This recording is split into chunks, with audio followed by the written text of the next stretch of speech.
Tonight we have an update to a story we first brought you a month ago. WUSA 9 spoke with a fashion student in D.C. that went viral for helping a man experiencing homelessness. She started a GoFundMe account that raised more than $400,000, but a month later, GoFundMe still hasn't released those funds. This also comes after the man's criminal history was uncovered. Alexis. Hello everyone, hope y'all out there having a great day today. Don't forget to hit the like button, subscribe, and turn on that notification. So I am just coming back to show you guys the update. The young lady have told her side of the story, and once you all get done, you all going to see that this story right here is a prime example why you can't help everybody and everybody don't want to be helped. But I'm not going to talk too long, so I'm going to let you guys watch the rest of her story. And let me know in the comment section what you guys think about this situation.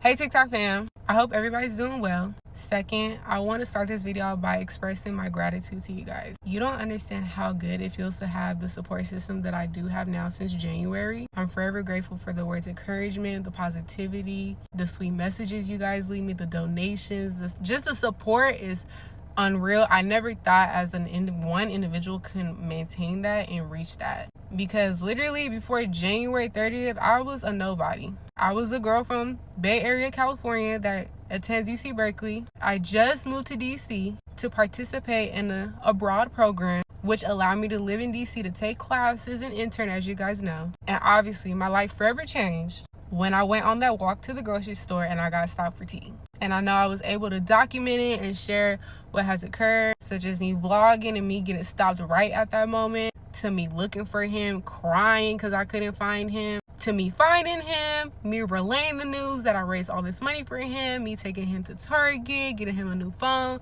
getting him situated in a hotel. I took you guys through all of that journey, right? You guys saw all of that. Then it just kind of went MIA a little bit on my end, right? I could see how that looks on your guys' ends. Like, damn, what happened? We were getting all these updates to basically nothing.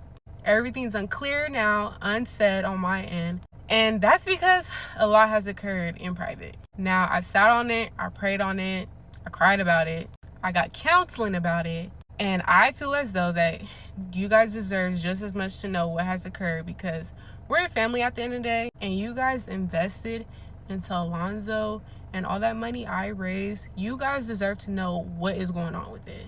So I'm finally ready to tell the story. Please bear with me if some videos are longer than others. This isn't an easy story for me to tell, but I'm finally ready. And this is part one of what happened with Ankh. Part two, what happened with Ankh. Now, I'm going to skip over some stuff because I pretty much vlogged it all from the day I met him to me looking for him, helping him get a hotel, all of that. It's all there. So if you've never seen it, just go to my Ankh and I playlist. Start from January 31st, the day I met him. But put yourself in my shoes. Imagine you innocently posted a video and it ended up getting all this crazy attention that you're not used to. But then you got a lot of people trying to interview you. A lot of local news stations, national shows trying to interview you. It was a lot of people that were coming at me. So if you don't remember, my first news interview I ever did was Fox 5 News. They ended up highlighting the story. It was a good thing. Fast forward, I ended up committing to a TV show that wanted to do my first national interview. A very exciting experience. I went to LA. I filmed the whole day. And they were like, yes, Sanai, thank you so much for coming. We're going to air it in a few days. So I was in LA probably for 2 days. When I got back from LA, I literally got a call from the producer. And she was like, hey, are you home? I'm like, no, I'm not home. Oh, okay, give me a call when you make it home. I get home. Hop on the phone with her. She's like, we're going to put our show attorney on the line. I'm like, attorney?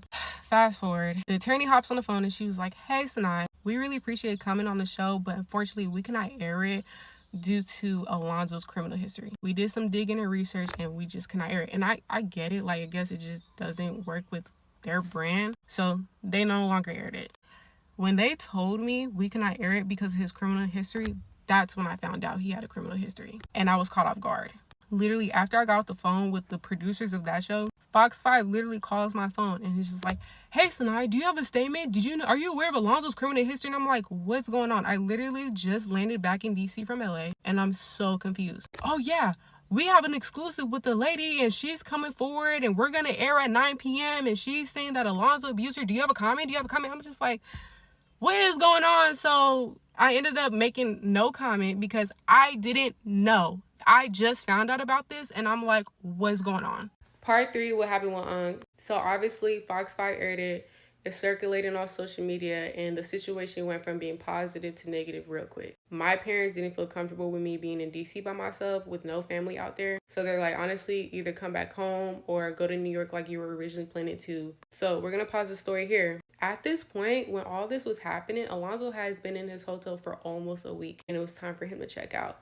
I so happened to get in contact with the Hilton. The Hilton reached out. They're like, hey, we want to help. How can we help? I already told them that he was already placed in a hotel, but it was only for a week. So I asked them if it was okay to switch him to one of their hotels after his reservation ends. Fast forward, current. So as I'm planning to go back to New York, it's basically almost time for Alonzo to check out. So obviously I have no car in DC. One of my friends helped me out. We went to go get Alonzo, check out, grab his stuff, and we switched him from the Holiday Inn, which I placed him in, to the Hilton. So the Hilton hooked him up. It was a very nice suite. I vlogged in all that. And yeah, he's in a new hotel. I have a peace of mind that he will be good. And I didn't leave him to New York without making sure that his stay was set. Backstory, once again, y'all remember when I took him to Target and I vlogged it? I spent over $1,000 that day, but 200 out of that 1,000 were Visa gift cards. I already got him clothes, necessities, a stay, a phone up to a year. The only thing he really needs to worry about is what to eat. So that's why I got him the Visa gift cards. I told him, hey, this is for you when you need something to eat. Spend responsibly until we're able to give you your money and work it all out. Okay, cool, no problem. So when we switched him to the Hilton, I asked him before leaving to New York, how much money do you have on your gift cards? Because I just wanted to make sure he had enough to eat. Oh, I think I got like $180. Oh, okay, cool. It's been about a week. It seems like you spend it responsibly. Okay, well, maybe that should last you until I get back. Yeah, no problem. So I ended up going to New York, doing my thing, come back for part 4. Part 4, what happened with Unc. So at this point, I'm in New York. Every day, we'll check in with each other on the phone. Hey, everything's good? Yeah, everything's good. Cool, okay. The 4th day of me being in New York, it was a Tuesday, I remember. We hopped on the phone. We're checking with each other. Hey, everything good? Yeah, everything's good. I'm just doing this and that. Okay, cool. He was telling me how he was working out, like, all this stuff. And I'm like, that sounds good. Also, we should probably get you on the alkaline diet and make sure you eat healthier. Oh, yeah, we're going to do that. And then I'm like, also, you need to get your ID. Make sure you get your ID. Go to the church. Because I told him in private, you got to go to this church. They're going to help you apply for your birth certificate, your ID, and your social card. And they'll pay for it. All he had to do was go to the church and apply. Oh, yeah, I'm going to do that. I'm going to go there. And then after that, towards the end of the call, I'm like, by the way, how much do you have on those cards? Because remember, 4 days ago, it was $180. He says, oh, niece, I didn't want you to be mad at me, but I got $2 on the card. I'm like, damn, we went from $180 to $2?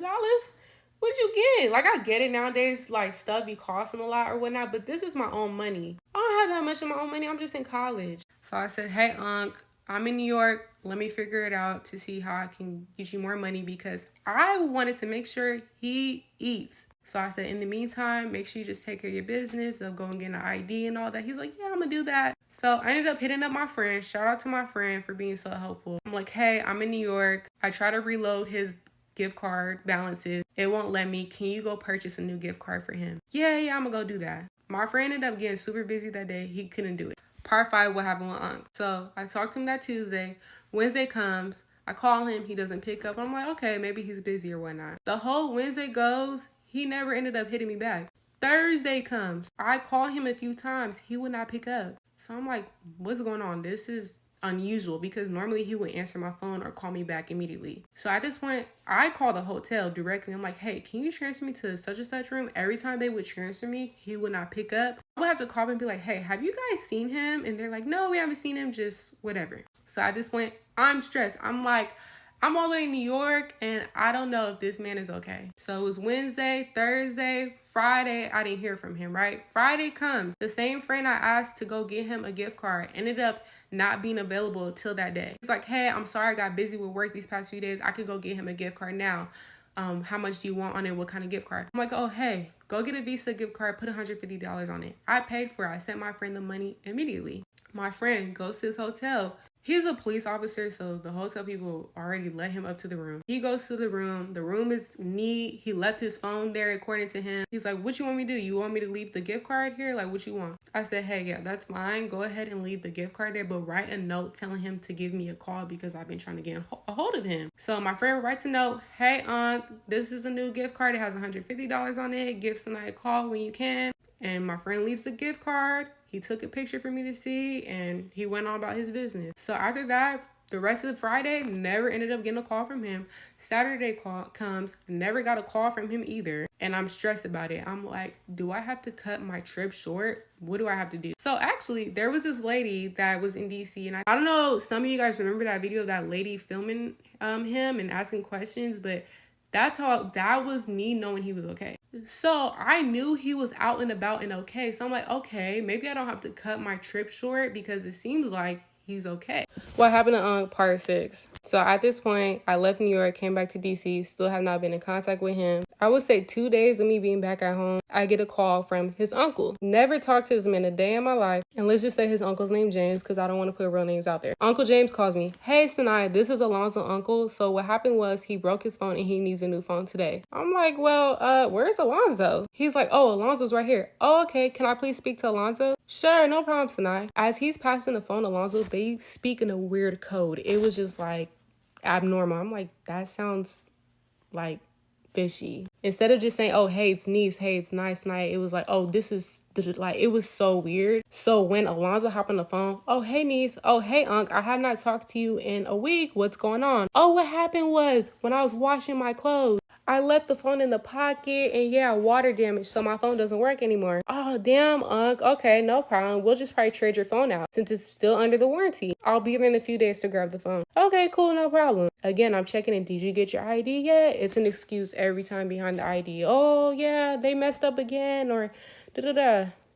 So boom, the day I was supposed to go see him comes. I go to the hotel and he's not there. So obviously the room is under my name. I have a key. I'm like trying to look for the phone and the phone's not there. So I ended up deciding to go get him some food at the grocery store across the street. So that's when I restocked his fridge. I made a TikTok about it. And then I left a note, hey, unc, stop by, restocked your fridge and also came to get your phone, but you weren't here, couldn't find it. I'll be back in a few days to grab it. Just leave it in the box. So he ended up calling me from the hotel phone. Oh, hey, I got your note. Yeah, da-da-da. So we ended up talking. I'm like, yeah, just leave it in the box and I'll be there in a few days. Oh, okay, no problem. So a few days go by and I'm back. He's there this time. So I'm like, hey, I'm back to pick the phone up. Like, where is it? Oh, you didn't see my note right there? And we looked down and there was a note and it said, be right back, went to go see my PO. And I'm like, oh, okay, no problem. Well, where's the phone? Oh, what happened was I ended up smashing the phone. I was talking to my PO and I got mad and I broke the phone. Oh, okay, so it went from water damage to you breaking the phone, smashing it. Well, do you have the phone? Where's the phone? No, I don't have the phone. I don't have the phone. It's gone. What do you mean it's gone? I told you to leave it in the box so I could trade it out. I don't have the phone. It just wasn't adding up. So I'm just like, okay. So I'm like, well, what's going on with your ID? Did you get your ID like you said you would and it will be here this day? Oh, there's still issues with ID. Every time I asked about the ID, it was an excuse. Oh, either my application is messed up or something. I'm like, unc, well, I told you I was going to be able to trade it out, but because you don't have nothing physically to give me, I can't get you a new phone because I would just have to buy a whole new phone. So I said, I don't really have a lot of money. When you get your ID and we're able to get your funds from your GoFundMe, then we could do that to go get you a new phone. But in the meantime, if you got to get in contact with me, just use the hotel phone. Okay, cool, no problem. That's fine. So a week goes by. He would not really call as much anymore. And I get it because he didn't have a phone. So I just wanted to give him his space and let him be his own person and still check in with him. So one of my friends actually ended up being in DC in town. We were on our way to a restaurant. As we were passing this area, I'm like, oh, this is where hotel is at. Can we stop by and see him real quick? I want you to meet him. Oh, yeah. Come on, let's go. So we go do a random pop-up at Unc's hotel just to stop by and say hello. I go to the front desk. I'm just like, hey, is Unc here? Oh, yeah, he's here. So me and my friend ended up going upstairs to his hotel room and he's acting completely weird. He's fanning himself. He's just like acting different, like he's nervous or something. So we're sitting here having a conversation. Keep in mind the shower is running in the background. I'm thinking, if you're having a conversation with us, why is the shower running in the background? He's like, oh, I'm washing my clothes. But that's not adding up because the hotel staff told me that you would go wash your clothes downstairs and ask them for coins. So I peeped that. And then I'm looking at his kitchen, his fridge. He ran out of groceries. I'm like, hey, do you want to go back to the grocery store while I'm here and you can pick out what you want? Oh, yeah, let's do that. Keep in mind, the shower is still running. I'm like, okay, well, can you go ahead and turn the shower off? Okay, yeah, cool, no problem. Also, I needed to get in contact with his PO because every time I asked about an attorney to help him with his GoFundMe stuff, like helping with the trust and all that, he said that in order for me to get that information, I had to go to his PO. So I'm like, do I have permission to call the PO and get his information? So I called the PO and I'm like, hey, this is Sanai calling in regards, I got permission to get Alonzo's attorney's information. Is that okay if you could pass that along? Oh yeah, like let me do that, such and such. And then the parole officer ends up telling me that he hasn't seen Alonzo in a minute. And I'm thinking, didn't he tell me that he saw him the last time I was here? So boom, I'm peeping. He lied to me that one time.